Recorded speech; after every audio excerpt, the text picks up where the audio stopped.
여러분 안녕하십니까? 한국외국어대학교 국제지역연구센터 HK 플러스 국가전략사업단장 강준영입니다. 저희 국가전략사업단은 북방문화라는 대주제를 가지고 이 부분이 한반도 통일에 어떠한 기초로 연결될 수 있을까를 연구하는 사업단입니다.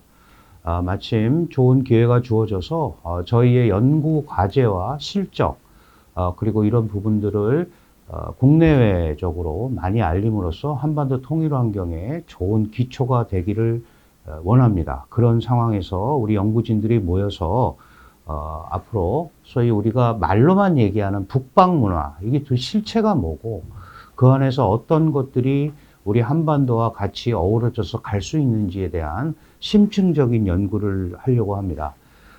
저희 연구단은 현재까지 6명의 전문 연구 교수들로 구성이 되어 있습니다. 그래서 각자 맡은 분야에서 본인들이 할 수 있는 연구 아젠다들을 하나하나 채워나가는 그런 작업들을 할 겁니다. 사실 우리가 북방이라는 얘기를 하면 너무 많이 들었죠. 노태우 정부 시절에 소위 북방 정책에서부터 그 이후에 쭉 이어져 와서 지금 현 정부에서도 북방 정책을 얘기합니다. 신북방 정책, 신남방 정책, 이렇게 결국은 한반도라는 이 상황에서 갇혀 지낼 수 없는 입장이기 때문에 뭔가 어디로 뚫고 나가야 되는데, 이 한반도는 안타깝게도 분단이 되어 있습니다. 그래서 북방과 연결하는 고리가 북한이 되면 굉장히 좋은데 그게 안 되니까 우회해서 가는 상황이 될 수밖에 없었고, 그러다 보니까 많은 부분에 있어서 시행착오도 겪었습니다. 그러면서도 우리는 북방 민족이고 북방을 꿈꾼다, 이런 얘기들을 많이 합니다. 그런데 그럼 도대체 북방이 지리적으로 어떻고 문화적으로 어떻고 사회 경제적으로 어떤지에 대한 개념은 정립되지 않았습니다. 사실 우리가 고구려 얘기할 때 북방에 대한 향수도 얘기하고 예전부터 북방에 DNA가 흐른다, 이런 얘기도 하는데 그게 뭔지에 대한 실체는 거의 규명이 된 바가 없죠. 또 하나는 경제 교류의 확장이 불가피한 세계화 추세 속에 우리가 들어있다는 겁니다. 당연히 현재적인 의미로 북방과의 교류는 경제 교류에 초점을 많이 맞추었고, 마침 한류의 세계화 때문에 우리는 어쩌면 그 부분을 일방적으로 이용해서 다른 성과를 얻으려고 했는지도 모릅니다. 그러다 보니까 이 문화 교류의 가장 큰 특징인 쌍방향성이 제대로 구현되지가 않아서 실제로 한쪽의 욕심만을 채우는 이런 형태의 모습들도 보여왔던 게 사실입니다. 그래서 저희는 상호 이해를 기초로 한, 상호 문화 이해를 기초로 한 상호 공감대 확보, 이런 것들에 대한 초점을 맞추어서 진행을 해보려고 합니다. 그리고 마지막으로는 이러한 것들이 결국은 우리 미래 한반도의 통일이 됐든 평화가 됐든 어떠한 형태로든 긍정적인 기여를 했으면 좋겠다라는 뜻에서 이 그랜드 디자인을 통해서 북방을 연구하고 공부하려고 합니다.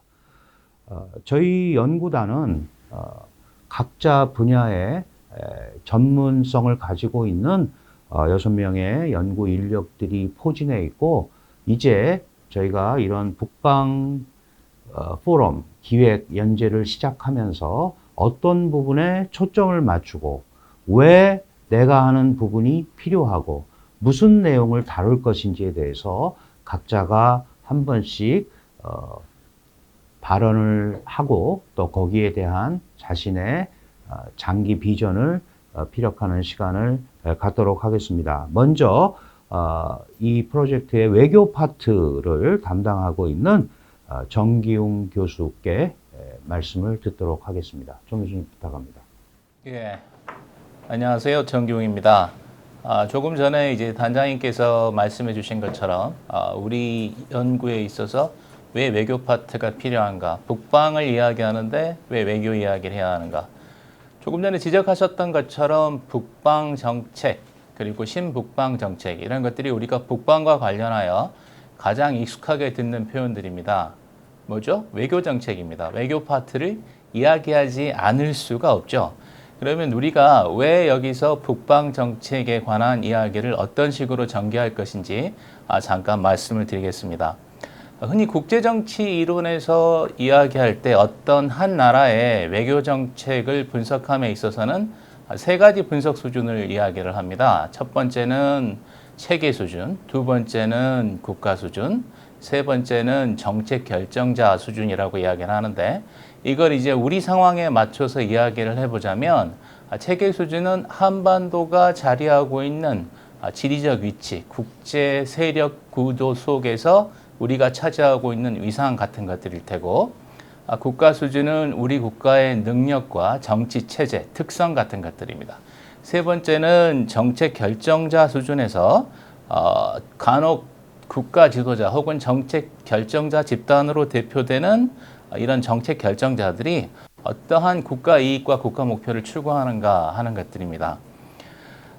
우리가 이제 한반도를 지리적으로 이야기할 때 극동이라는 표현을 씁니다. 그래서 즉 극동이라는 표현은 유라시아 대륙의 동쪽 끝에 자리 잡고 있다는 이야기고, 반도라는 말이 뜻하는 것은 어쩔 수 없이 우리가 해양과 대륙 세력을 연결하는 그런 위치에 자리 잡고 있다는 것입니다. 안타깝게도 우리 주변을 둘러싸고 있는 국가들은 우리보다 훨씬 강대국이었던 경우가 많아서 한반도는 역사 속에서 이러한 해양 세력과 대륙 세력의 힘이 교차하면서 갈등을 벌이는 장소로서 빈번히 작동했던 것을 부인할 수 없을 것입니다. 이러한 상황은 우리로 하여금 어떻게 이 현실 수능적이고 어떤 체념적 태도를 갖게 할 수도 있습니다. 즉 스스로 주체가 되어서 어떤 지역 질서를 주도하기보다는 주변국들과의 협력하에 생존을 도모하고 변화에 대응한다, 뭐 이런 자세겠죠. 사실 우리 국가가 약소국이었던 시절에는 어쩔 수 없는 선택이기도 했습니다. 그러나 이제 누구도 우리를 약소국이라고 부르지 않습니다. 이런 속에서 한국은 역사 속에서 강요받았던 피동성과 체제 의존성을 극복하고 우리 스스로의 운명을 개척해 나가는 주체성을 전면에 내세울 필요가 있다는 거죠. 바로 북방 정책의 탄생은 이런 그 휴전 이후에 한 세대가 이르는 기간 동안 냉전적 구도에 종속되어서 피동적 위치를 벗어나지 못하고 있었던 한국 외교가 일대 전환점을 맞게 되었다는 것을 의미합니다. 따라서 이와 같은 그 신국제 질서의 도래로 인해 한국 외교가 맞게 되었던 기회를 우리의 피동성과 체계 종속성이라는 한계를 벗어날 수 있는 어떤 계기로 삼고 이 기회를 적극 활용하고자 했던 결과가 북방 정책, 그리고 그 이후 역대 정부의 여러 정책을 거쳐서 오늘날 문재인 정부의 신북방 정책에 이르고 있다라고 볼 수 있습니다. 따라서 이 문재인 정부가 주창하는 한반도 신경제 지도, 그다음에 동북아 플러스 책임 공동체, 신북방 정책, 이런 것들은 우리 외교의 적극적 자주성, 그리고 이 적극성의 발로라고 볼 수 있겠죠. 무엇보다도 북방 정책은 한미 동맹으로 상징되는 한국 외교 중심 측의 변화 가능성을 제시하였습니다. 따라서 이처럼 북방 정책은 우리 국가 정책에서 매우 중요한 위상을 차지하고 있으며, 북방을 이야기할 때 외교, 안보, 통일의 측면에서 반드시 검토해야 될 필요가 있고, 저는 외교 파트를 담당하게 됐습니다. 네, 감사합니다. 정치학자의 입장에서 국가 외교 전략 차원에서 이 북방이 얼마나 중요하고 왜 공부를 해야 되고 하는지에 대한 말씀을 주셨습니다.